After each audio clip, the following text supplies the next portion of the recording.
संज्ञा। पढ़िए और समझिए। नीचे लिखे वाक्यों को ध्यान से पढ़िए। दिल्ली भारत की राजधानी है। राहुल के चाचा जी डॉक्टर हैं। ऊंट को रेगिस्तान का जहाज कहते हैं।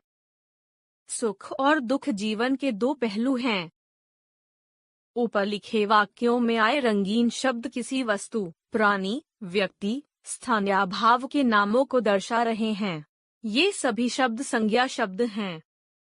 किसी व्यक्ति, वस्तु, स्थान तथा भाव के नाम को संज्ञा कहते हैं। निम्नलिखित उदाहरण पढ़िए तथा समझिए। प्राणी, राम, कृष्ण, अध्यापक, रीता, चिड़िया, मोर, तोता आदि। स्थान, कस्बा, ताजमहल, मुंबई, घर, विद्यालय, दिल्ली, चेन्नई आदि। वस्तु, कलम, पुस्तक, मेज, कुर्सी, फूल, पानी, पंखा, दूध, फल आदि। भाव, मिठास, साहस, कड़वाहट, पराक्रम, धैर्य, शत्रुता, बचपन, सुंदरता आदि।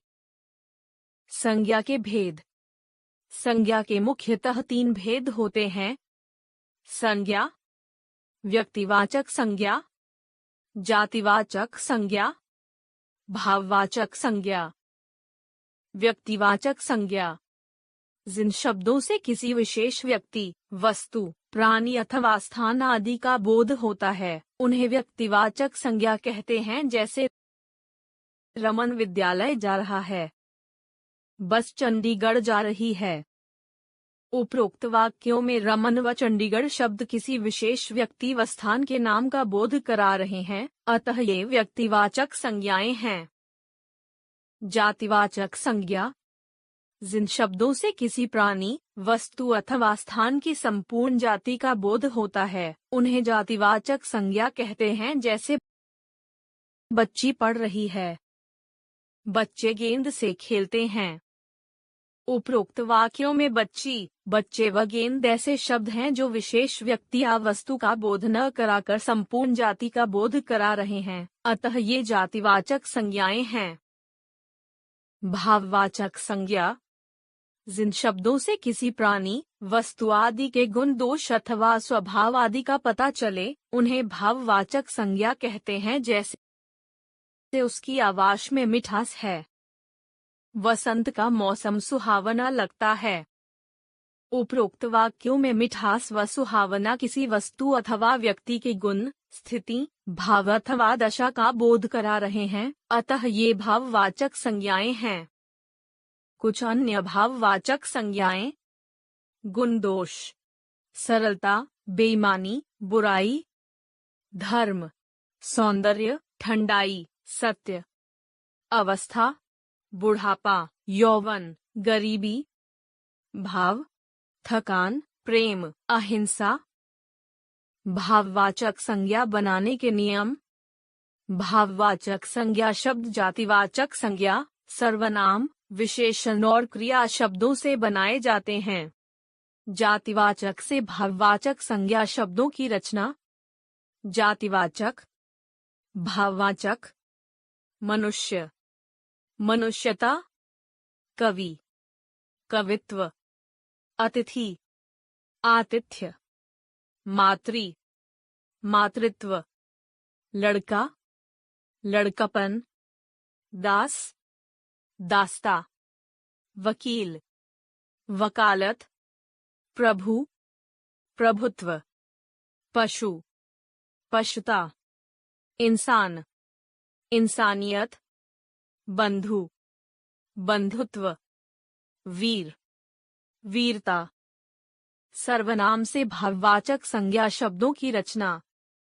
सर्वनाम, भाववाचक, अपना, अपनत्व, स्व, स्वत्व, आप, आपा, मम, ममता, पराया, परायापन, सर्व, सर्वस्व, अहम, अहंकार, निज, निजी, एक, एकत्व, विशेषण से भाववाचक संज्ञा शब्दों की रचना।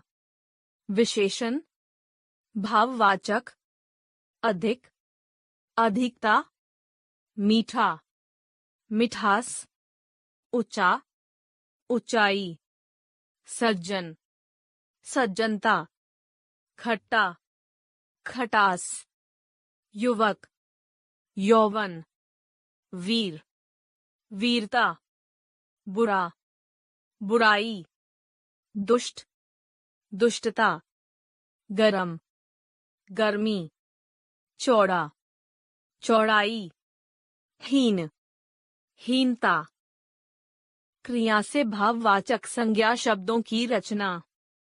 क्रिया भाववाचक पढ़ना, पढ़ाई, कमाना, कमाई, बुनना, बुनाई, काटना, कटाई, चढ़ना, चढ़ाई, छपना, छपाई, धोना, धुलाई, लिखना, लिखाई, लिखना, लिखावट, घबराना, घबराहट, गिरना, गिरावट, थकना, थकावट। संज्ञा के दो अन्य भेद। 1. समुदायवाचक संज्ञा। जिन शब्दों से वस्तुओं अथवा प्राणियों के समूह या समुदाय के होने का बोध हो, उन्हें समूहवाचक संज्ञा कहते हैं, जैसे अंगूर का गुच्छा लाओ।